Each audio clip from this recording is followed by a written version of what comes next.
your two hosts, Carlos and Dylan. What's up? How you feeling today? I know you're a little bit under the weather, Dylan. I hope you feel better. Appreciate it. Let's go ahead and get with the recap so you can get out of here and do other stuff that you need to do. I appreciate you for coming on early. Tomorrow we record after 6 because the guest is not available till about 6:15, 6:20. Just so you know. Yeah, perfect. Hopefully you're feeling better by then. I agree. Based on what you saw from the game, what do you think went wrong? Did Billy get in his way again? I didn't see any emotion from DJ Lagway at all. Yeah, I mean, it was a weird game. I feel like, starting out, the offense looked really good. And I think that was more of Texas A&M just gave them looks that we could take advantage of. You gave us one-on-ones with J. Mike, with Dallas Wilson, and that's what we strive at. And I feel like, once they took those away, the offense again started to struggle. The offense went back to what we've seen for a while now, this whole year. And I think that kind of goes into what you see from a Billy Napier-led offense is when he gets what he wants and when he gets, a type of defense that he's able to run the exact offense that he wants to run, it works. We saw that last year. It's just about adjusting with him. They can never find a way to adjust to what the defense always finds a way to adjust to a Billy Napier-led offense, but it feels like Florida's offense never really adjusts, and that's where I kind of think the game went wrong. Early on, I mean, it was really surprising how bad our defense was getting beat early on. I think they got punched in the mouth a little bit for the first time, and we settled into the game. The defense adjusted. The defense, they looked good towards the end of that game. And the offense was just they reverted right back to what we've seen from them before Texas, where you can't get much going. The passing game struggles. The run game wasn't there either.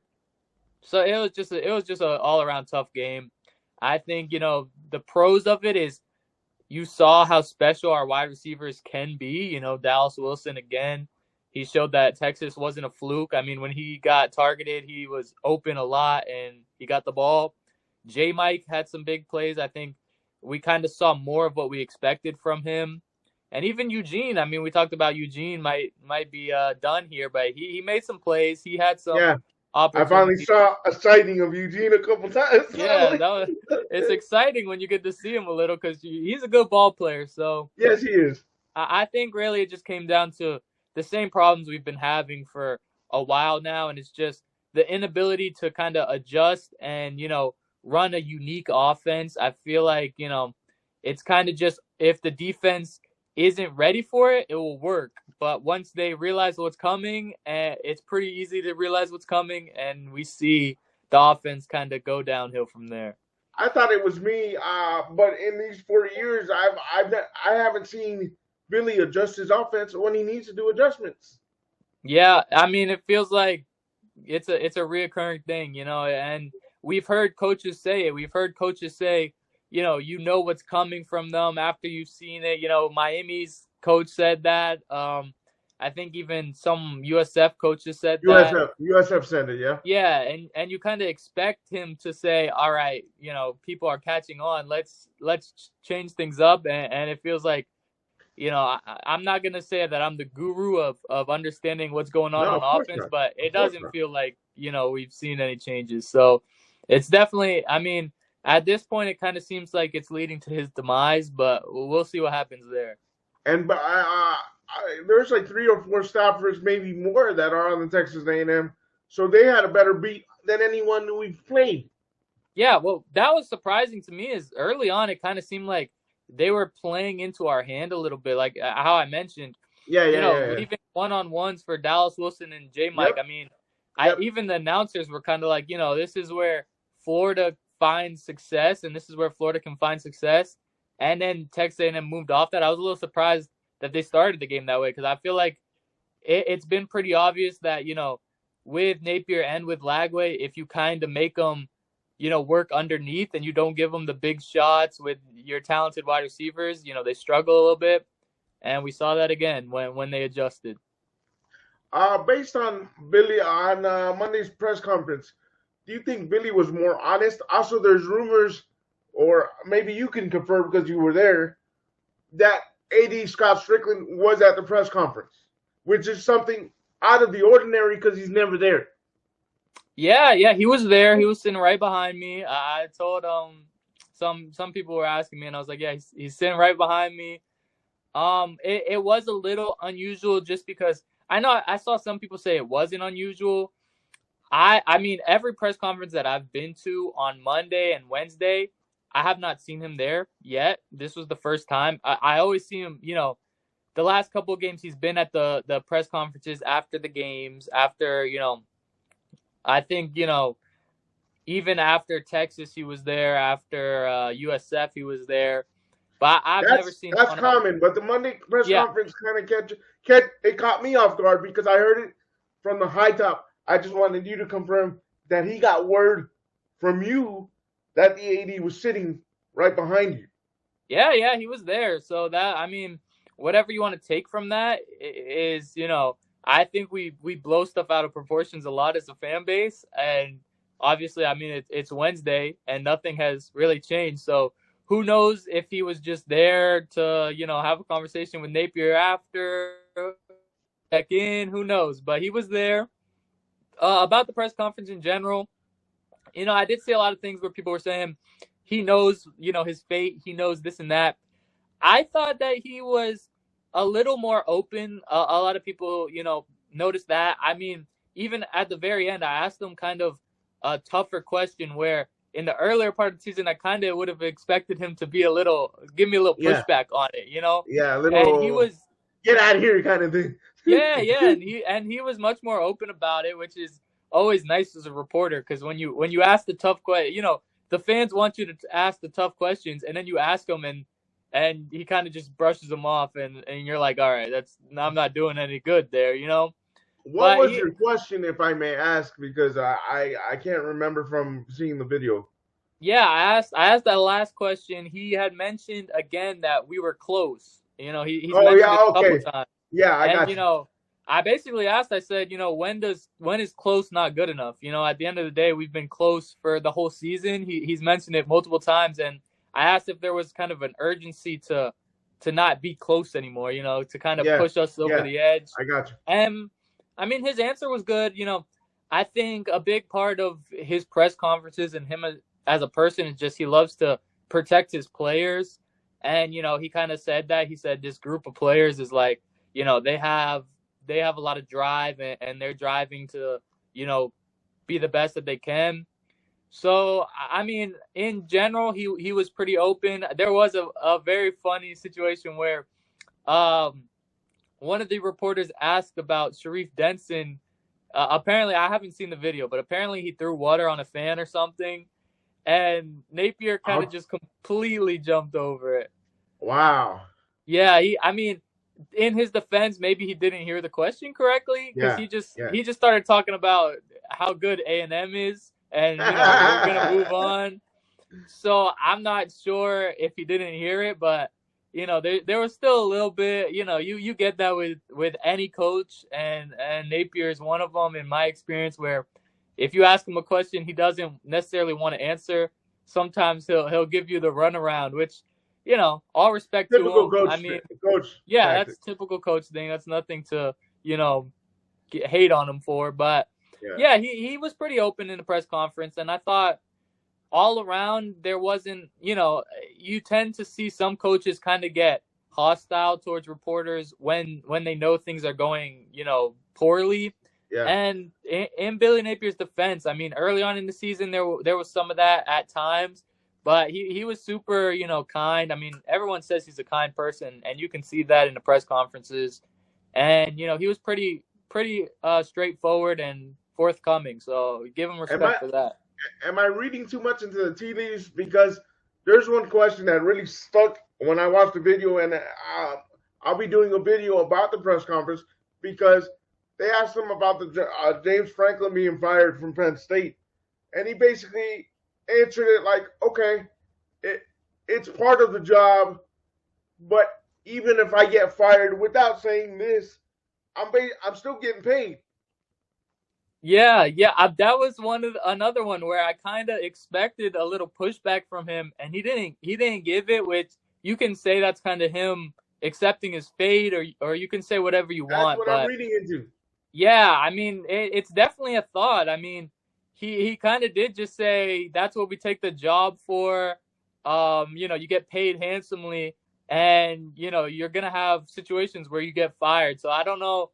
I see where a lot of people are coming from. It did kind of seem like he was saying, he understands his predicament here.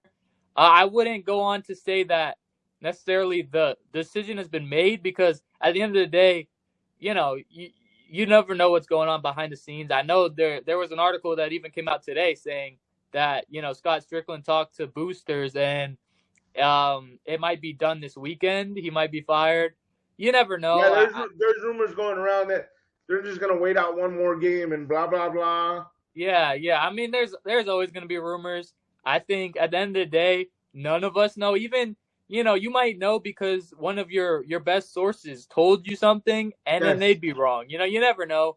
Things change so quickly in this industry. So, but I will. That question, he did answer that question a little differently than I would say a coach who was still fighting for his job in a way. Especially you consider Scott Strickland is in the building. It's Scott Strickland is listening to that answer. So it didn't kind of seem like he was defending, himself from getting fired. But at the same time, I wouldn't say it was like an admission that he's done here. Do you think Dallas Wilson? I took it. There's one play where he missed a catch, and he hit the ground. So did Dallas look frustrated from that game, based on what you saw? Yeah, I didn't see too. I mean, everyone was frustrated. It was a bad game.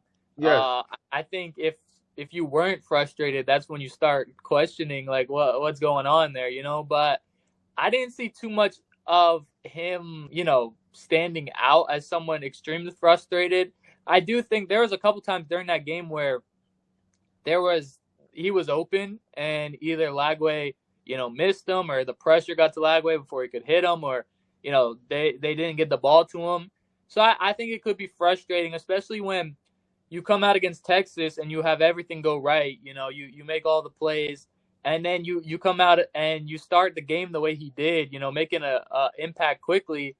It can get frustrating when your whole offense kind of goes quiet in the second half, and he was a part of it.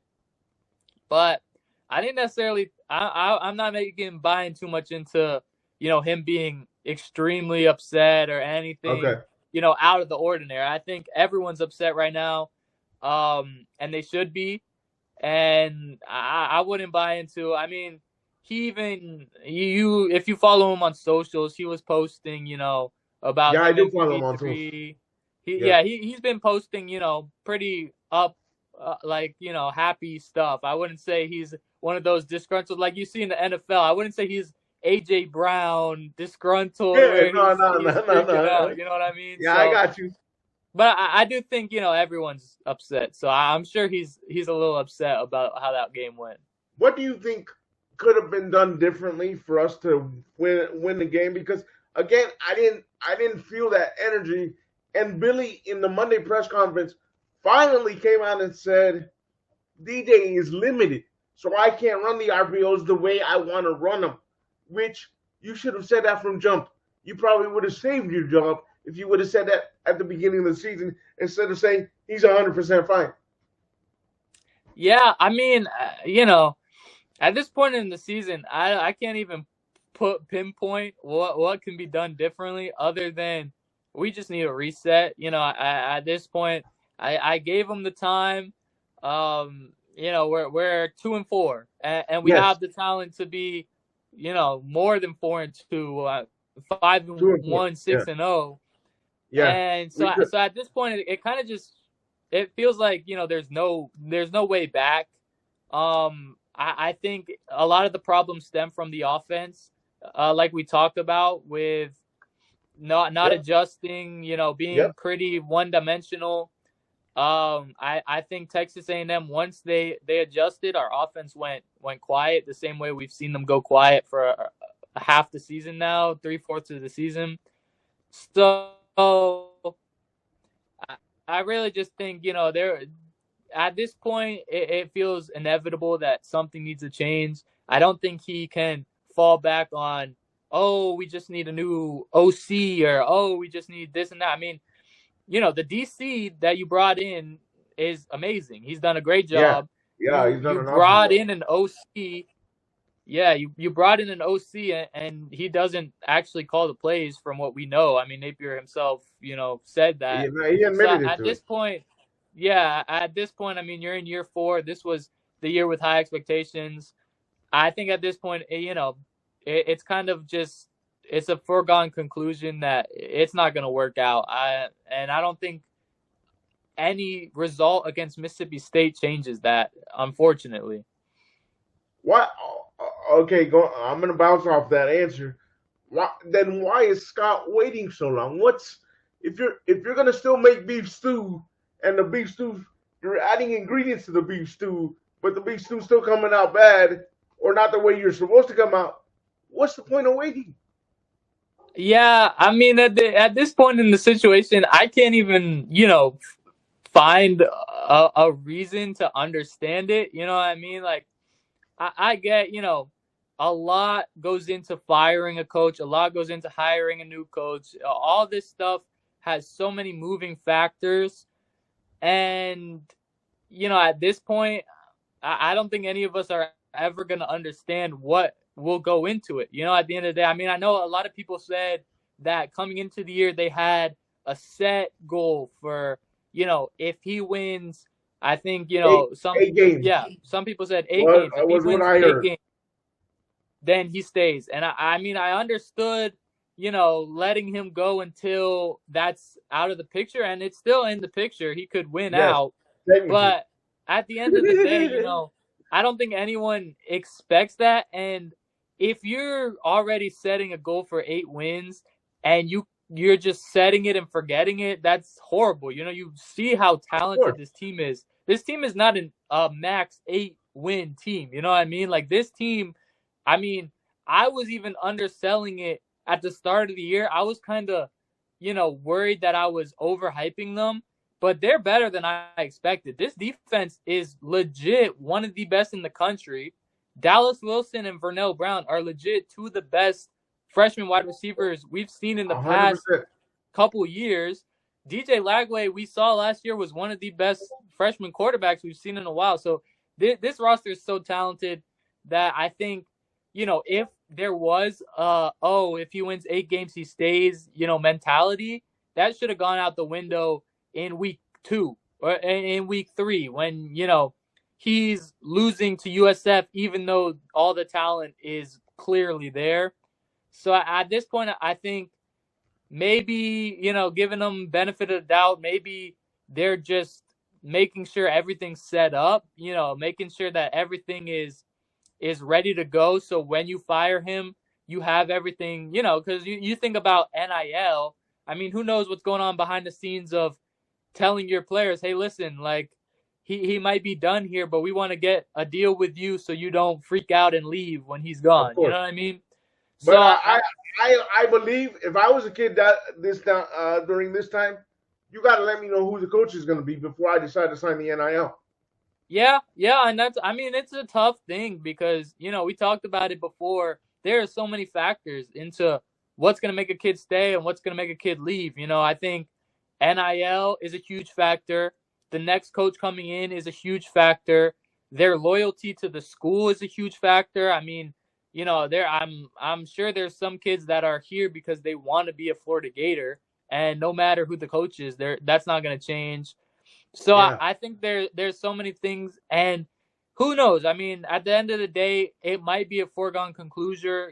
Like people are thinking. They think Billy Napier knows that it's his last game, and we might just be waiting it out and setting it all up. So we'll have to see. I don't think we'll ever know what's going on behind the scenes in the college football because that's just how it is. I mean, even the biggest insider that you follow on Gators Twitter doesn't know what's going on inside the facility unless they're in there. You know what I mean? So it's a tough one, but, you never know what's going on behind the scenes. And you know Billy better than I do, obviously, because I haven't spoken to Billy or his brother. I do follow his brothers. His brother's interacted with me, but he's not going to tell me any scoops. What do you think was the point of lying to the fan base about DJ and his situation during the offseason? Now you came out 6 weeks later and telling the fan base and the reporters he's limited. Yeah, I mean, my read on Billy Napier's running of the organization is he kind of doesn't want things getting out because he doesn't want to cause what he thinks is unneeded drama in a way. I mean, this is just my read on it. I haven't talked to him personally about why or why not, but Yeah. I No, think, but it's the same. I feel the same way, but I bounce it off to you because you deal with him more than I do. yeah, definitely. I mean, just from, talking to him and being at those press conferences and asking him questions, I think it's more of just he doesn't, we can all agree as a fan base, as a Gators fan base, our fan base is crazy and they Yep, get set 100%. off.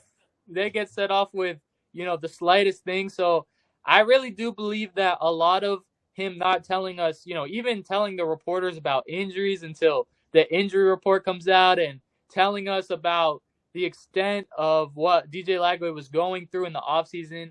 I really think that was more of just to keep it quiet around his program, not making outside noise that you can't, control. I think he kind of wanted it to be more like, why let everyone know that there's something to worry about if we don't believe there's something to worry about? I think they kind of expected Lagway to be more ready to go when he got there. And I also think even if they were worried, it does no good to have your fan base and the entire nation knowing our quarterback is really rusty. Going out there against LSU week, 3. I don't think it does any good for, anyone to know that other than the people inside the building. So I think that's where it comes from. I think really it's just more about, keeping information that doesn't need to be out.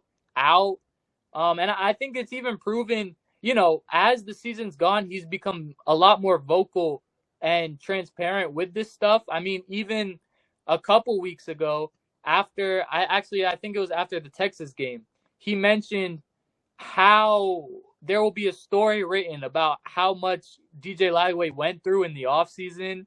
And that was as transparent as he's been about how difficult the offseason was for Lagway. Before we heard that it was nothing, he had some injuries, but he was working through it. And, as the season's gone, he's been a lot more transparent that this was not nothing. This was a really tough offseason, and it's clearly affected him in the season. So I really do think it's more of just, why tell everyone in the nation that something's going on when you don't have to? And at the end of the day, obviously us fans are going to be mad about it because it affects, our expectations on the team. It affects what we're seeing. Like, a lot of fans turned on DJ Lagway really quick because they were like, oh, maybe we overhyped him last year. When in reality, it might have been, injuries. It might have been him not being ready. So it's definitely a difficult thing, but I understand from at least how I'm taking it, I understand why he would want to keep that, inside and not let everyone and their mom know that, they don't trust their quarterback coming into the year. Do you believe his parents got involved and wanted to keep it a secret, and he chose to keep it a secret? Because I heard something in the offseason that he had a conversation with the father. Yeah, I mean, I'm not too sure. I don't know the Lagways personally. I don't know anything about that situation. Really, all I know is what everyone else knows. That he was banged up, and it's starting to come out more that he was a little more banged up than we were led on to believe. So I'm not sure what happened there. I think, I'm the family and his representation nowadays in college football. The representation and the family are a lot more involved in their Exactly. players. Yeah. Because, these players are making a lot of money and they're very valuable and, they need to be protected from colleges because if you don't have representation, these colleges could take advantage of you. So I think there's definitely more involvement now than ever before. But that being said, I'm not too sure about, this specific situation. I'm sure there was some talks about it, but I'm not too sure about all of that. Do you think if Billy would have been more honest prior to game one starting and saying he's injured, that would have saved his job? That is a tough one. I think it's kind of weighing out, the University of Florida standards and what's fair, because you do look at it and you say he's in year 4, his kind of whole roster is riding on DJ Lagway being really good, and if he's really good and healthy, then we're a really good team. But at the end of the day, this is the University of Florida. I don't think any coach that's sitting at under 500 after 4 years, sitting at 2-4 in their 4th year at the university, really should be feeling comfortable. And at the same time, it's the same thing as if you really felt like DJ Lagway was at risk of not being healthy, and if you really felt like it was do or die about DJ Lagway, why not go get another quarterback that you feel more confident in? And I know that it's tough to say. It's a lot easier to say than to do. They tried with Deshaun Purdy, and he realized, oh, I'm not going to be the starter here, and he went to Wake Forest. And you bring in Harrison Bailey, and, you have TJ Trammell, and maybe you had faith in Aiden Warner. But at the end of the day, I think it's hard to say, oh, his job is safe because DJ Lagway's hurt. Just because, there's so many options with the transfer portal now to bring in another quarterback. I mean, we're seeing it at Ole Miss with Lane Kiffin.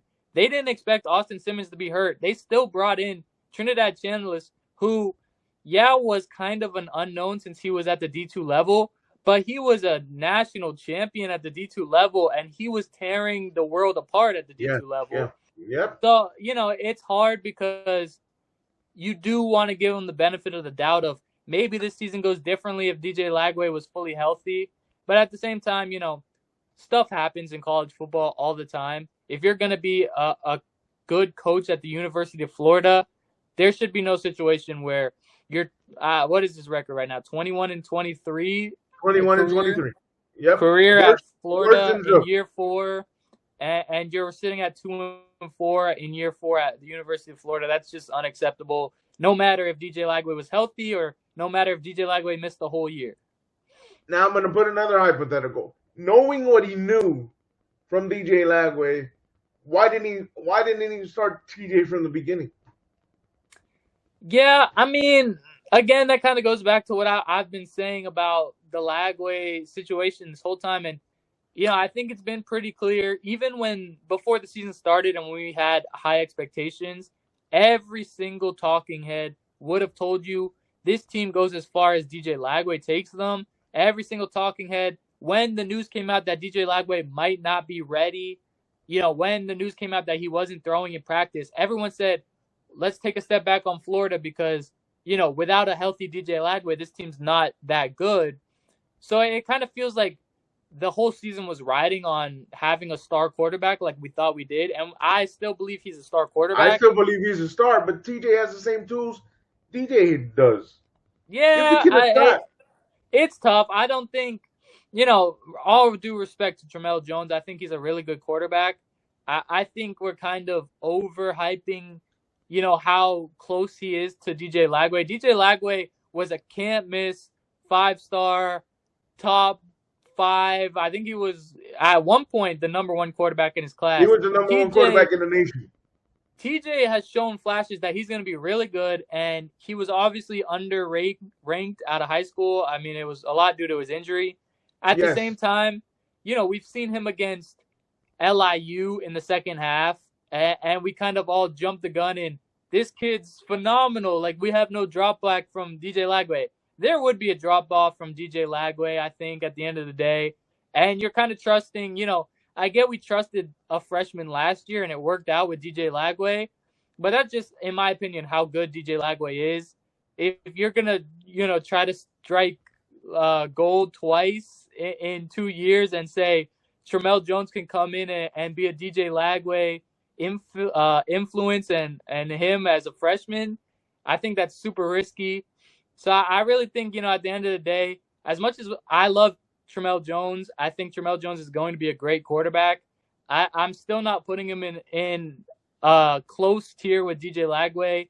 And I think at the end of the day, it was really this team, relied on DJ Lagway to be good. And he has, it's taken him more time, but he has looked good recently.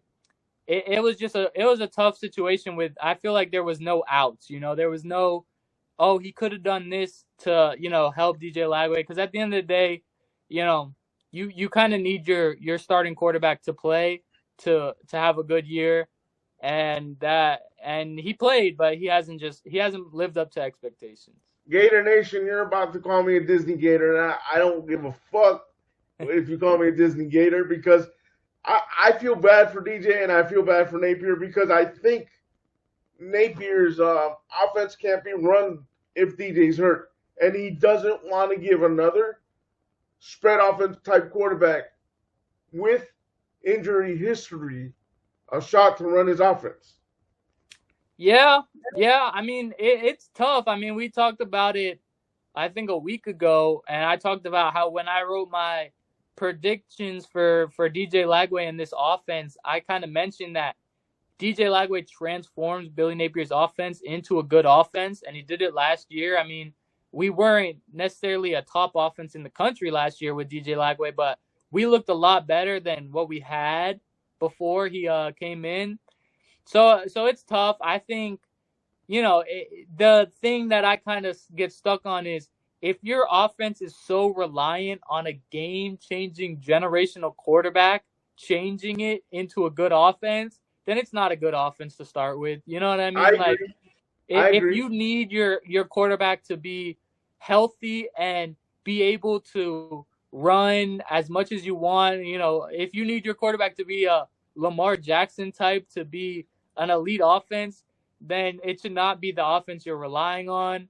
I agree. And, I think even going back to his days at Louisiana, he always performed a lot better with rushing quarterbacks, but I'd never say that his offense was this elite, fun to watch thing. It was more of just, it was a good offense when it was good, but it wasn't a great offense ever. I think he needs a dual threat quarterback behind there. And DJ can't provide the RPO and teams know that he's not going to run the R out of the O because he can't right now.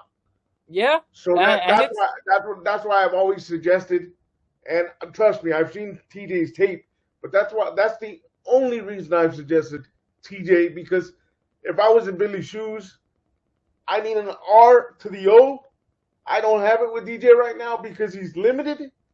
You threw the rope around your neck and hung yourself. Yeah, well, listen, the other thing is, if you throw in Tramel Jones and it doesn't work, you're obviously going to be fired. You know what I mean? Like, of course. I think there's more of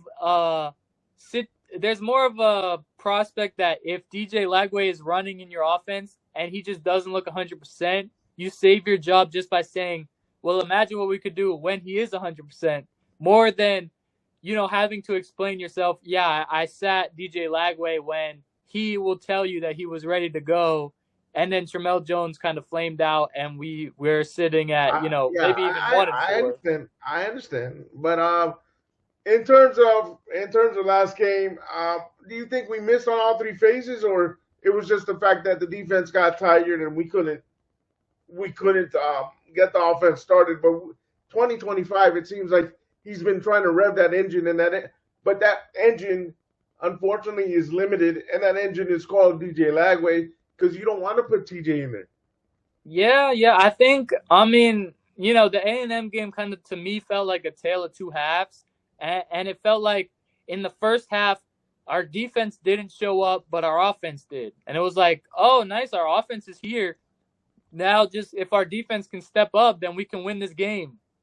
And then the second half, our defense showed up and our offense, got figured out.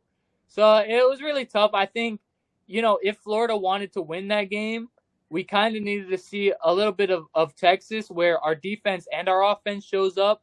And then, our offense can get figured out in the second half, and we can stop moving the ball, but we got out to this big lead, and we kind of shell-shocked the opponent so much that, there's no coming back. So I really think, I think I wouldn't say either side was a failure that game because both sides had flashes of being really good. Special teams, I mean, we talked about it with Brandon Olson before the show. We said, this game could come down to if Florida can make a play on special teams, and there was no plays made there. I think I think teams are realizing now, don't punt the ball and don't kick the ball to Vernell Brown, and give them not as many opportunities as possible. Don't let them touch the ball.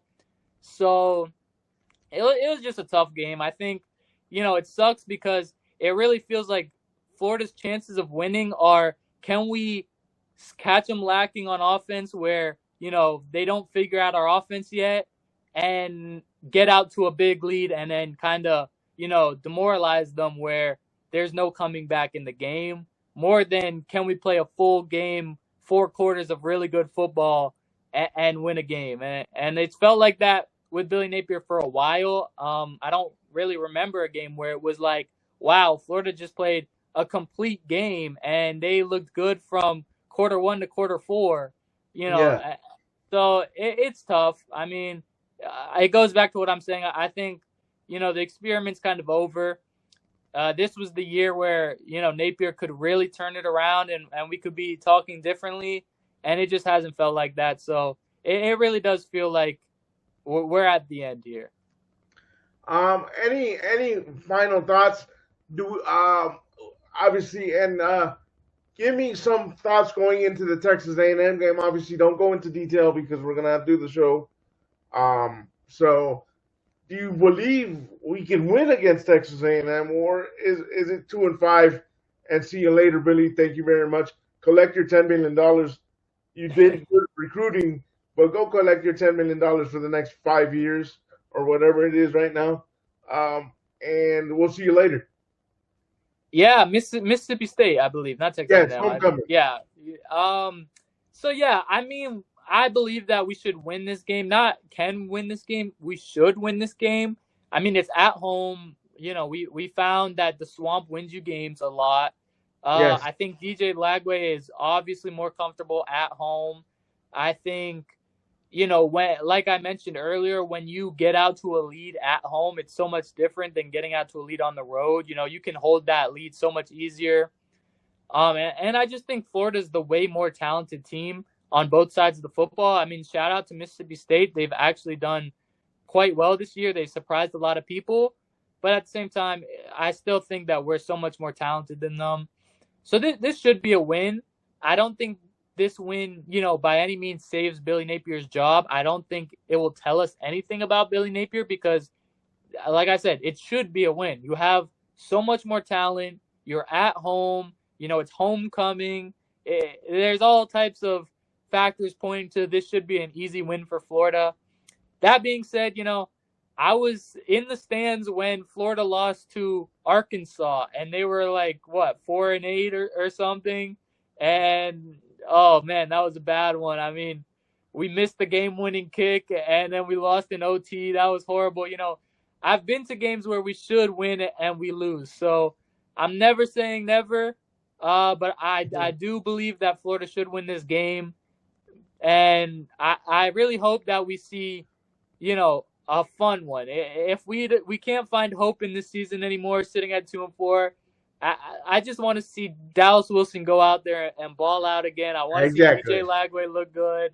I want to see more Jaden Baugh. It feels like we're kind of being taken, at the start of the year, it felt like this could be a special season for Jaden Baugh, and it's kind of slowed down. I really want to see more of him and kind of get back to what he was doing early on in the year. So, but I think this should be a win. And if not, I mean, it would just be a perfect ending to a sample of what Billy Napier's tenure has been like.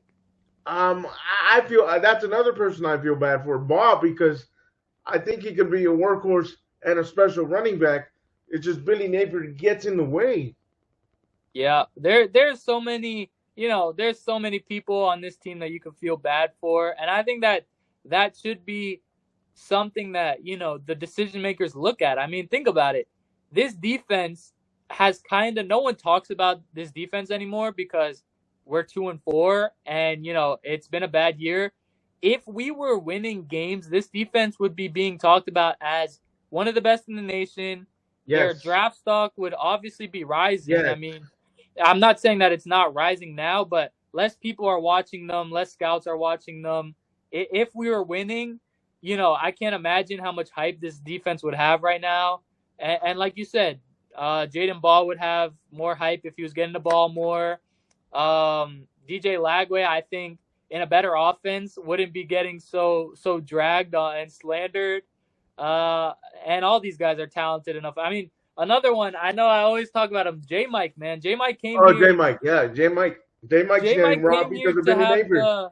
Yeah, he came here to have the Elijah Badger, Chimere DK, Ricky Pearsall draft bump, and it turns out to be a really bad decision so far, just from production standpoint. So I think there's a lot of stories of players kind of getting failed, and I think that goes into, you kind of have to pull the plug at some point if it hasn't changed, and it just hasn't changed. Guys, follow my guy Dylan on X at Dylan_UF.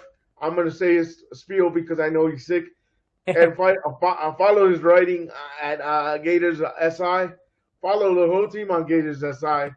Once the firing happens, because it's not if, we expect when, we'll give you our take of the 5 to 10 coaches wish list we have, because obviously Dylan will know more insight than me, but not as much.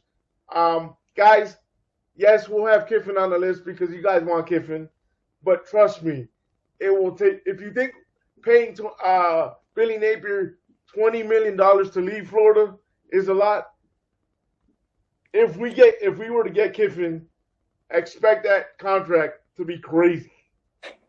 Yeah, that's all I can say. Yeah, very true. I appreciate you. I appreciate the Rolling with Carlos family. I appreciate everybody on Gators SI. And we'll talk to you on Saturday, guys. Like always, stay positive, stay on your grind, and go Gators.